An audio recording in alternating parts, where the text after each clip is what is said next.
week's episode is brought to you by Support the Mountains Herbal Parasite Cleanse. This formula targets the small and large intestinal tracts and larvae, the most broad-spectrum formula available today. 100% organic, formulated by Dr. Mikio Sankey, author of the Esoteric Acupuncture series. For 10% off your first bottle, visit shopyogahub.com and use the coupon code CLEANSE at checkout. Hello and welcome to YHTV's Magical Medical Tour.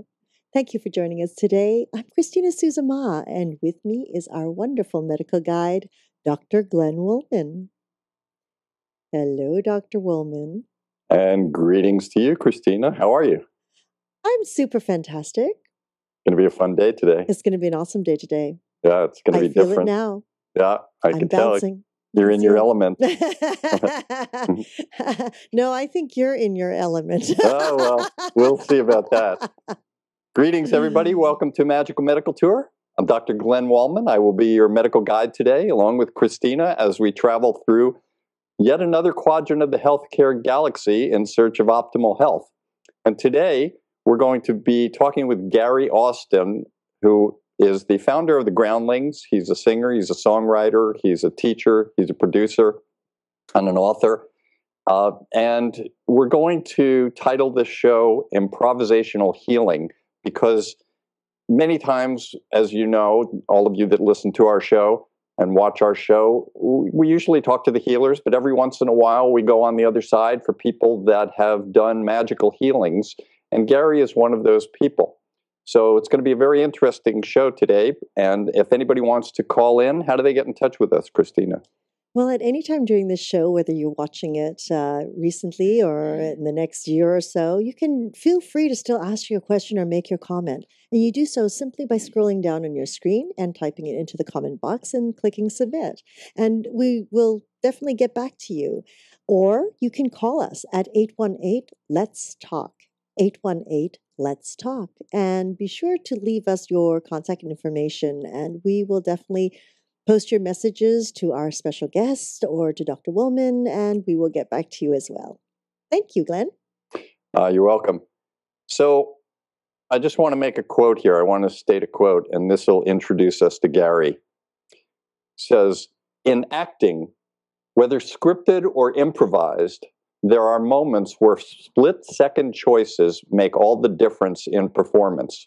Learning to be comfortable in these choices is the point of improvisation." And I'm going to try and intertwine that today, we all are, into the determination of how people go through their careers and how people deal with illness and how they move forward. So Gary Austin, as I said before, he was one of the members of the famous San Francisco group, The Committee. And he was the producer and original director of the Groundlings. We'll talk about that a little bit. He has his own workshops where he's the artistic director and the director. He's taught many people how to entertain all of us as we've gone through our lives, and we'll hear about some of these people. So without further ado, I would like to introduce my longtime friend, Gary Austin. Mm-hmm. Welcome, Gary. Well, I started to say welcome back. Thank you. Thank you. Hello, Gary. Thank you so much for being here with us. Thank you, Christine. So what I want to do, Gary, as the medical guide, I like to give our audience a path that we're going to take. So we're going to do some interesting and different things a little bit today, take advantage of your improvisational mastery. But I want to, as I said in the introduction, I want to not speak specifically about your career and not speak specifically about your illnesses, but I want to intertwine them through a process. Gary, you're all right with that? Yes, whatever you say. Improvisation is about agreement. I'm agreeing with everything you say. Okay, excellent. So let's start. Let's just talk about your career for a few minutes. Okay. When did you decide you wanted to go into the theater, into entertainment, in that area, rather than to be a doctor or an engineer or a teacher? When I was a small child, I grew up in the Nazarene Church in Texas, and I studied evangelists. I didn't know I was studying them, but I saw them and heard them as a child. And those are my first acting lessons. And I wanted to be one of them. I wanted to be in a huge tent meeting with thousands of people preaching the gospel. So that was it. And then in school, I was always in plays. I majored in theater at San Francisco State University. And I was a classical actor long before I even knew what improvisation meant or was. I understood what the word meant, but I didn't know anything about improvisational theater, and I fell into it quite by accident. Can you give us one moment of revelation? Imagine we're in the tent right now. Emotion. These preachers, very unlike television evangelists that you see today, these preachers were authentic, most of them, and they were emotional. Tears would be streaming down their face when they preached, and all of us in the congregation would be crying along with them. And then on Wednesday nights was testimony night, when we would get up and testify. I never did because I was a kid, but the adults would get up and testify about what Jesus had done for them that week. And usually those testimonies were sobbing testimonies. Sometimes you couldn't understand the person because the person was crying so hard. It was all about emotion. And then when the altar call was given and people came down to give their hearts to Jesus, there was shouting and crying. And it was a cleansing thing. The emotional thing was a cleansing thing, regardless of the message. Yeah, I like that. I always imagine being in some of those tents. I've been in a few of those, and I've listened to the hellfire and brimstone. Right? Yes. Yeah, it is emotional, and it really it's inspiring. No matter what, you get into it. Yes, and I did, and that's when I knew I wanted to be in front of audiences. I wanted to be one of those guys. Excellent. But you didn't go into that path. You went into the path of acting. So where along the way in acting did you see improvisational theater? Who influenced you, and how did that happen? I didn't see it. The committee in San Francisco was known to me. I knew about the committee because it was happening while I was at San Francisco State. Studying drama? Huh? Studying drama? Well, I don't call it drama. I call it theater because there's no such thing to me as drama or comedy. To me, it's theater. Just like in real life, sometimes people are funny and sometimes situations are funny and other times they're tragic or sad. So we never divided it. And I came to Hollywood eventually after the committee, and my first agent interview, the agent said to me, are you comedy or drama? I said, excuse me, what do you mean? Mm-hmm. And then she told me what she meant. And I said, I'm an actor. I'm an actor. And so to answer your question, the revelation came about improvisational theater when I was a social worker in South Central Los Angeles for 4 years and doing theater at night. This is before the committee. I never knew that. Oh, yeah. And I'm going to clear my throat. Watch me. Did I do that well? I have to say, usually people have to rehearse something like that. But I can clearly see your improvisational skills there. Did you read my subtext when I cleared my throat? That probably Christina was much more in tune to that. I was, for some reason, driving up Sunset Boulevard during one of the days when I was a social worker, and I saw a marquee on a theater on Sunset that said, opening tonight, the committee.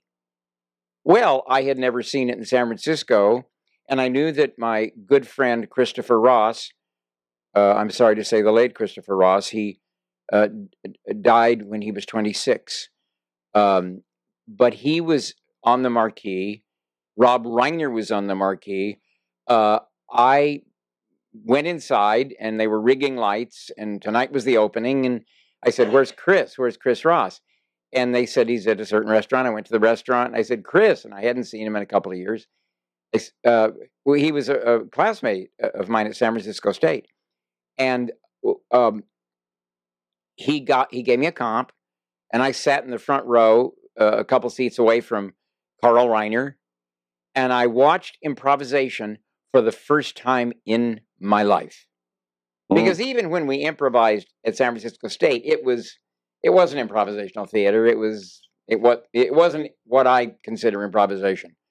It was just exercises that weren't good improvisational theater.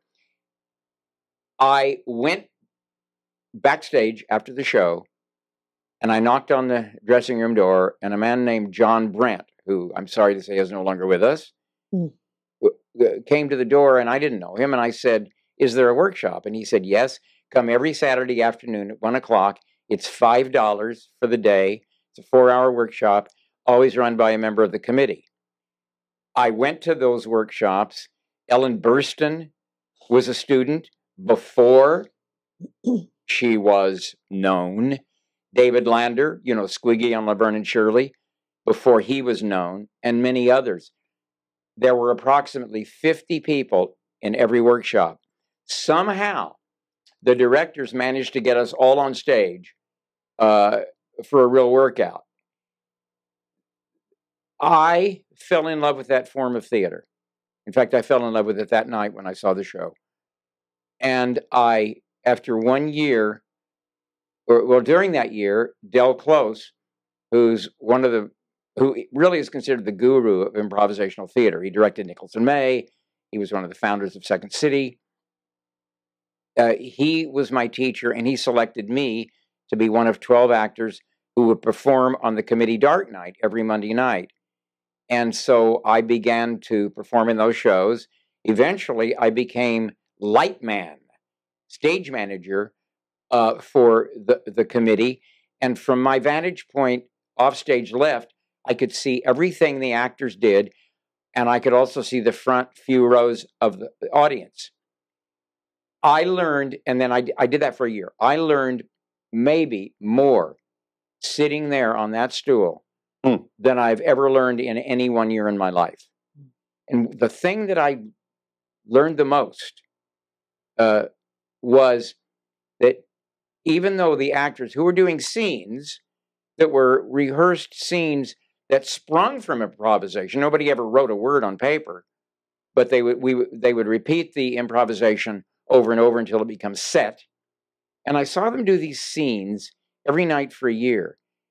And the revelation was they were always different in their performance without changing words or behavior or blocking or anything else.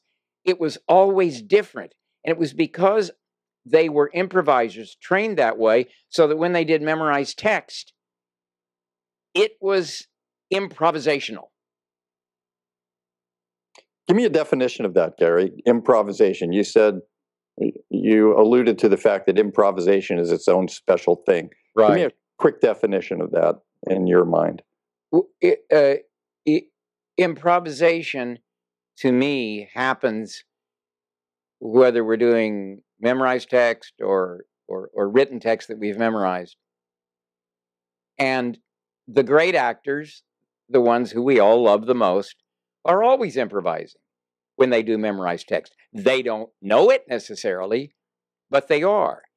And everything I studied about the great actors of the 40s and 50s, and they always talked about, when they were interviewed, they always talked about how it was different for them every night. For instance, on Broadway, the Lunts. Every night for a year or 2 years, they would do the same play, 8 shows a week. And every night they gave a different performance without changing words, behavior, blocking, or stage business.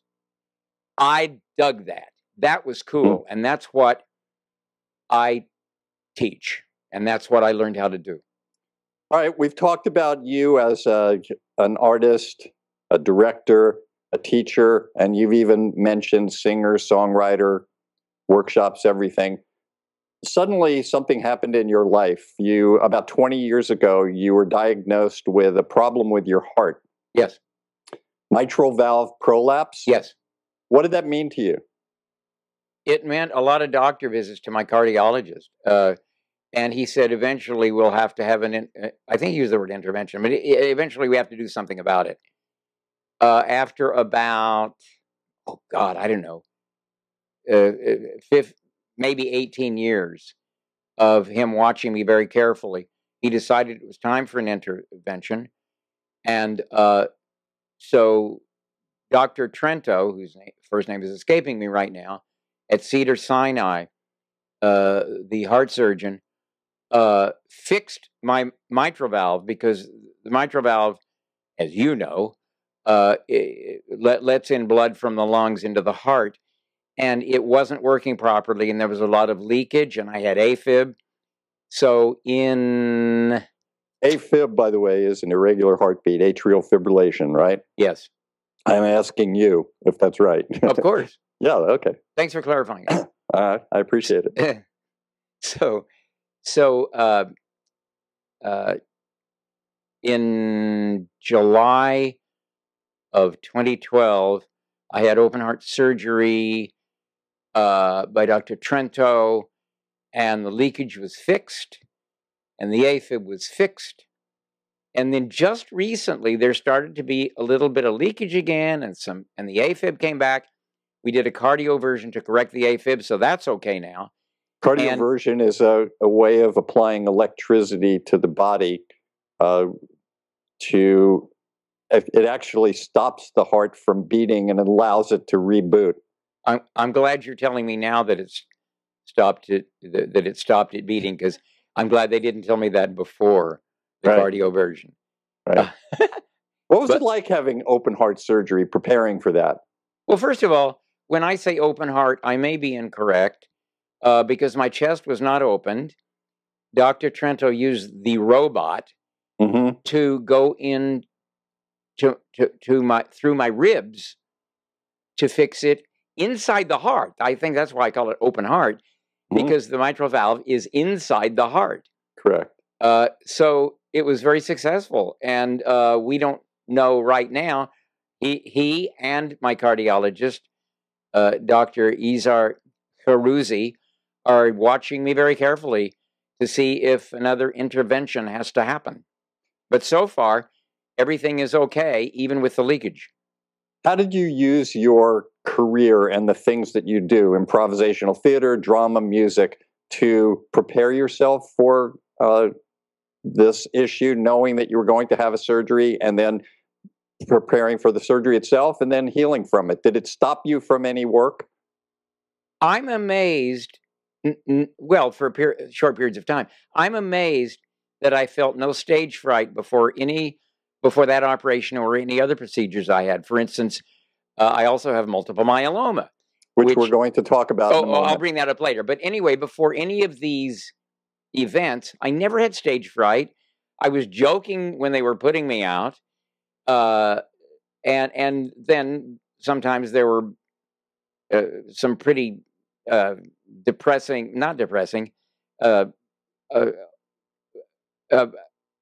recoveries that were really difficult. Let me put it that way. While I was still in the hospital after some of these procedures. And but beforehand, I was fine. And I think that has a lot to do with when a person, well, I'll use me. When I improvise, I have nothing in my head, nothing in my mind. I don't know anything. I'm confused. I'm disoriented. And that's what I want to be. All of those things. And so I took that into the operating room with me. Hey, how you doing, doctor? You're really dressed nicely today. Dr. Trento comes in with a sport coat and a tie, and he's a dashing, handsome Italian guy from Italy. And he he is not acting like a guy who's going to do a surgery. He's acting like a guy who's about to do a show. And I was all into that. Yay, let's do the show.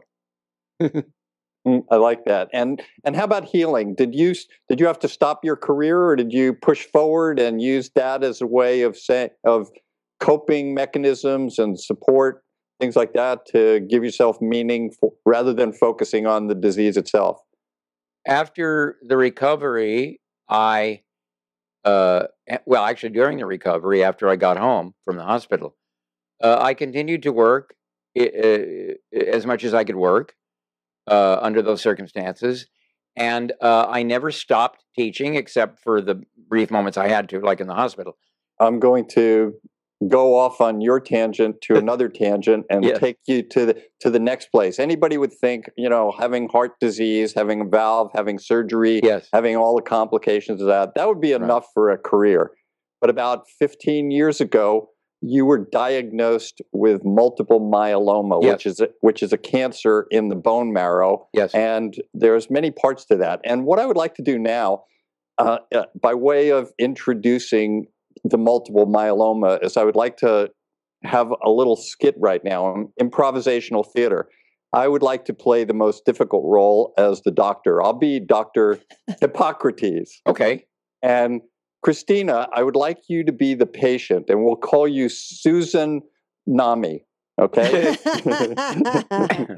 We'll call you Sue for short. Can I call you Doc Hip? Doc Hip.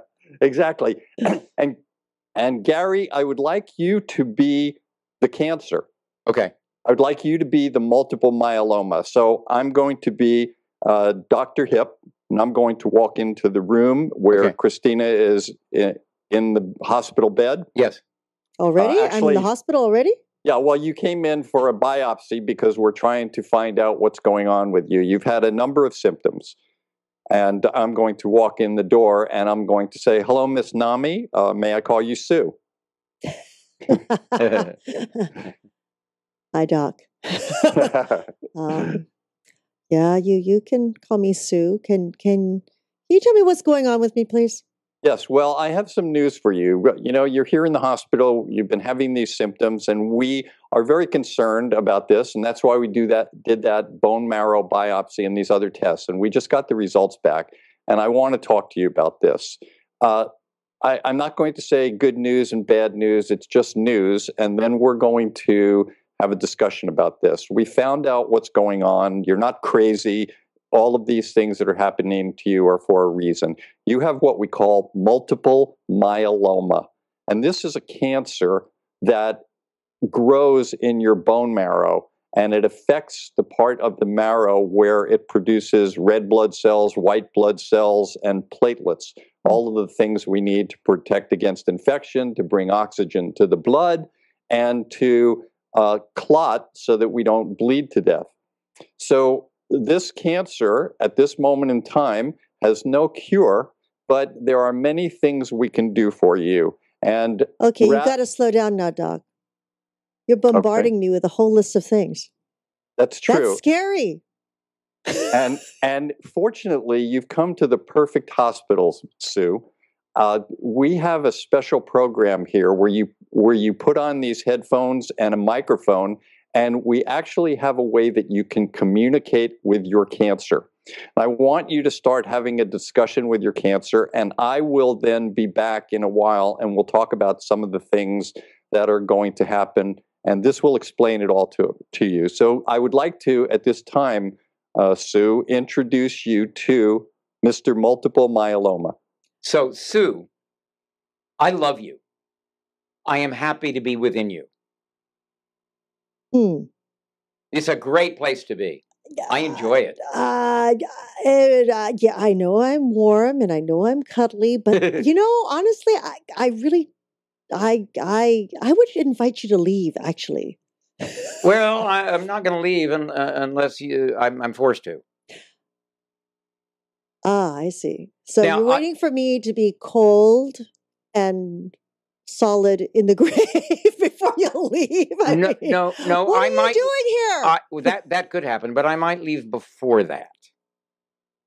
That would be nice. If through medical means and methods and procedures, the battle gets too difficult for me, I'll consider leaving. However, what's really going to get me out of you is your will to live and your diet and the way you live your life physically. And your will to live has to be so strong that I can no longer be around you. Okay. So let's start with the simple things. Okay. My diet. What am I doing wrong? What am I eating wrong? What am I feeding you that you love so much to be in me? I think that it's possible that your diet is fine. That's because you're loving it, right? Yes, that's why you're in me. Yes. Are you a vegetarian? No. Oh, well, there we go. You need to become a vegetarian. Really? Oh, yes. But so you're enjoying the meat that I'm consuming? Oh, God, yes. It's helping me be stronger. All kinds of meat? What about my fish? I love fish. Oh, okay. There's an exception. Okay. You can eat fish and not eat any other kind of animal, and you will be fighting me, and I will fight back some way. Okay. Hello, Miss Tsunami. It's great to see you again. I have some really good news. The chemotherapy and all of the treatments, including the stem cell procedure, have seemed to work. I know you're going through a lot of side effects from this, but I can honestly say to you at this point right now, I feel like we have Mr. Myeloma under control. Although you know there is no cure, we're going to be watching you for the rest of your life. And there may be episodes that come about that this will be related to the multiple myeloma or something else. So we're going to have to watch you carefully. So this is good news. We're going to let you out of the hospital tomorrow, but this is going to be your last chance to talk with your cancer at this point, because the technology doesn't allow you to do this other than in the hospital. So I don't know what you want to say to your cancer as you move forward, and congratulations on getting through all of the therapy and doing such a great job. Well, thank you, Dr. Hip and Dr. Chemo. I'm Dr. Healer. Oh, Dr. Healer now. Oh, man, all these multiple doctors. I was going to be Dr. Healing, but I didn't think I looked Chinese. Well, son. Yes, mother. I hope you enjoyed your expansive life. And now I hope you enjoy your little confined area for a long while. Well, what I'd like you to do after you have had your recovery from the stem cell transplant is I'd like you to go back to eating red meat. Well, you're already doing it. So I'd like you to eat lots of red meat. Don't eat fruit and vegetables. Lots of carbs. And don't do anything that you want to do. Don't try to achieve any goals that you have set for yourself. Surround yourself with negative people. Focus on your own negativity, and never have a positive thought again about anything. Those were the days, my friend. Weren't they wonderful? Those were the days, my friend. We thought they'd never end. This is the time. Yes. Yes. There you go. Okay, we're done. Excellent. Thank you both for that. That was quite interesting and fun. I may try and have other people talk with their cancers periodically. So, good work, people. Yes, we had to be very careful with language. Right. Cancers speak in another language. So, Gary, you went through the chemo, you went through the stem cell. What was it like actually going through stem cell transplant? It was the worst several weeks of my life. physically, emotionally, mentally, until this past summer, when I had a problem with my colon and the whole gastrointestinal area. And I was about to get on a plane for New York, and it was suggested by a surgeon who I had just met that I not get on the plane and that I have an immediate operation so he could go in there and see what was going on. I had a colonoscopy prior to that, and there was such blockage in my intestines they couldn't get the camera in. So he knew it was serious. He found that my colon was perforated, leaking, and about to explode. 3 or 4 days later, it would have, says he. I would have been in New York City, walking the streets, going to my job, and that would have been it for me. Lucky timing. He cut out 9 inches of my colon. The recovery period was 8 weeks in hospital and rehab.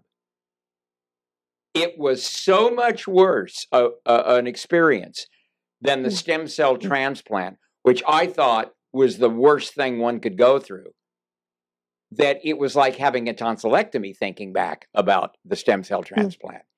This was horrific. Why? What part of it? I hallucinated.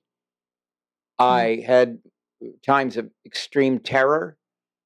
I thought I was dying. I just physically, I wasn't allowed to consume anything but water for 2 or 3 weeks, and the water had to be consumed through a sponge the size of a dice. I had intravenous things going into me, of course, in order to live, and I could eat ice. I got a craving for apple juice. I don't like apple juice, but for some reason, I got a craving for apple juice for a long time. And finally, they let me drink some. It was a clear liquid apple juice. And that was better than any beer I've ever had. And I love beer. Glenn, would he have gone through that because of all the toxins leaking out of his colon? Part of that, but also part of the multiple myeloma. The myeloma, remember, normally in the bone marrow, the blood cells are produced there, and those blood cells, the white blood cells, as I said before, protect against infection, and inflammation. And then the platelets protect against bleeding, and the red cells bring oxygen. So when you have less oxygen, that means the cells are weaker. When the cells get weaker, they're prone to bacterial infections. And with no white cells and no immune system, they can take over. And with no platelets, you start bleeding. So it's just, it's a big nightmare. And of course, all of the things like the chemotherapy and the stem cells, you have to protect the immune system. The immune system goes very, very low, and that's why people get weak and sick, everything else. In fact, Gary, aside from all of these things, you've been hospitalized with things like shingles, which people know are extremely painful. That was a close call too. That was I also had there's a term for it, heart thing. Congestive heart failure. Yes, congestive heart failure, and I had infection throughout my body. Let me just deviate just for a second to go back to a question you asked me about the experience I had this summer with my colon. My body ceased to work. I couldn't move. I had to have nurses turn me in bed from left side to right side, and so on. I couldn't reach out I could reach out, my arms worked, and that was it. I started walking. I couldn't walk. I had no strength even to sit up in the bed. I started walking with a walker 2 or 3 feet at a time. After the 3rd week of being hospitalized, and it was after being hospitalized 5 weeks, actually 5, 6, 7, about 6 or 7 weeks, that I finally walked without a walker for about 2 minutes. I'm still getting my strength back. I'm still learning how to do things. I had to relearn how to walk. How did all of your training in improvisational theater, acting, music, did you write songs around this time? Did you stop working or did you push forward? No, I actually produced an album. While you were sick? Well, no, it was. I'm losing the context of things right now. I'm forgetting, but before this, and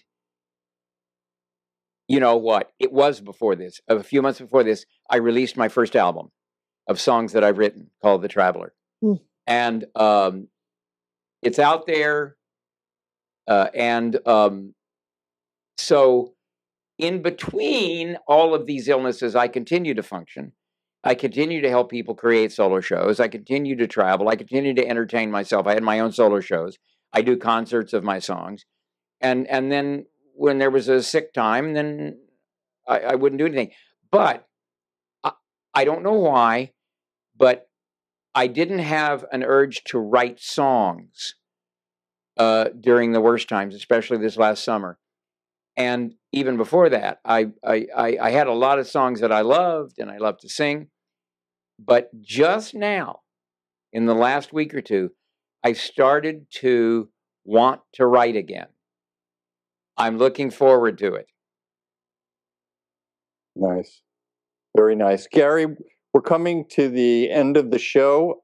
This has been a great show about healing and interesting observations and perspectives on how to stay within yourself and to deal with severe problems that could stop many people, but we're trying to give hope and ideas for people when they come down with a cancer or an infection or heart disease, things like that. It's not the end. It's just a part of it.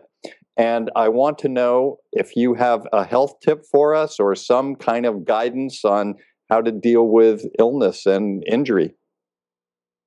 Take care of yourself physically in terms of diet, etc. Drink beer, but not too much. And seek your joy.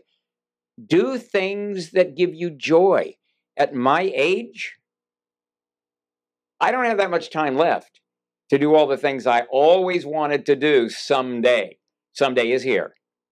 I'm doing them now.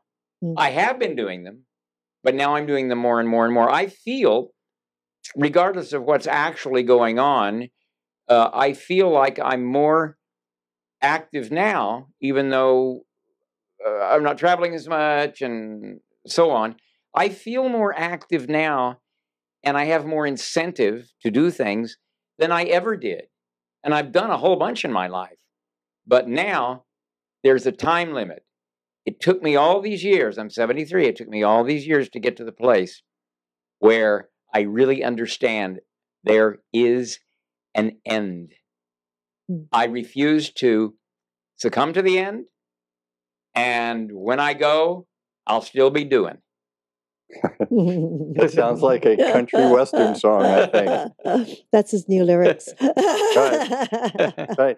Gary, in preparing for this show, is there anything that you wanted to bring out or bring up that we haven't spoken about? Any message to the rest of us, our viewing audience, about healing or about anything that you do? I can give you two things. One is to seek your own truth.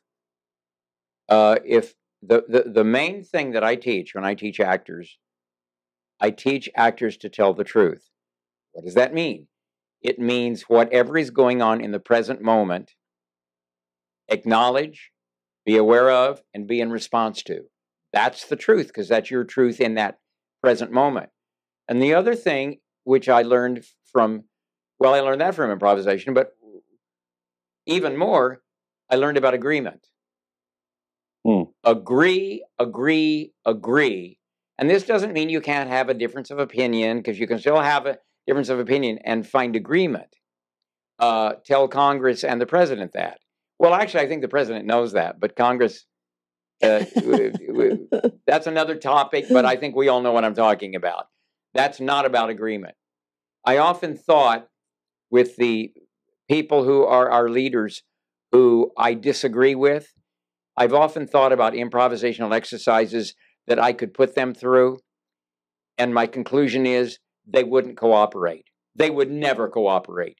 They would resist and walk out of the room. That's a big problem. And that has to do with not agreeing. That has to do with resistance.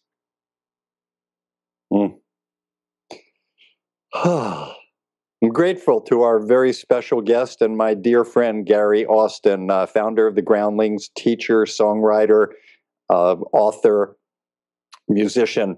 I would like to thank him for sharing his wisdom and experience with us in terms of dealing with life and all of the things that it brings towards us, especially in the realm of medicine and health and healing. I would also like to thank all of my teachers and healers for allowing me to be on my journey. Thank you, Christina and Segovia and all of Yoga Hub for putting on this wonderful platform of learning. And I look forward to getting together with all of you next week as we search another quadrant of the healthcare galaxy. And until next week, Gary, thank you so much. Thank you for inviting me. This has been great. It's a pleasure. I wish you all optimal health. Thank you, Dr. Glenn Woolman. And of course, thank you so much, Gary Austin. That was good fun. You brought a lot of joy. Oh, thanks. Thank you.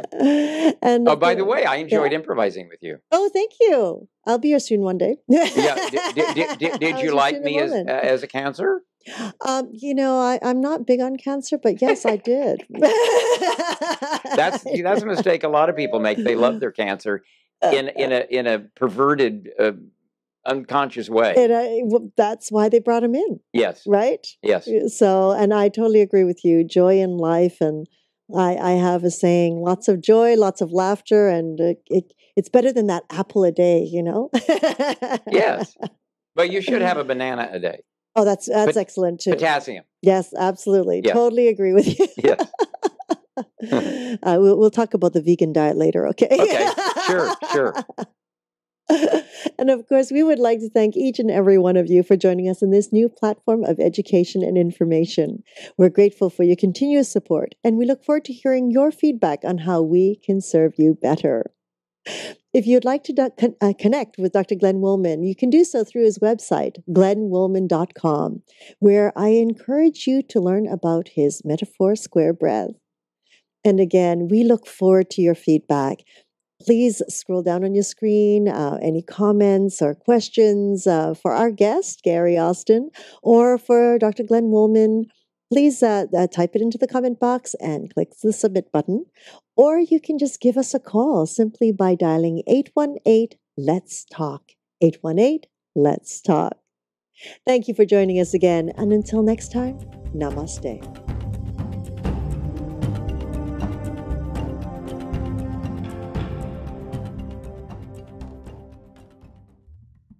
That they call it a live attenuated virus.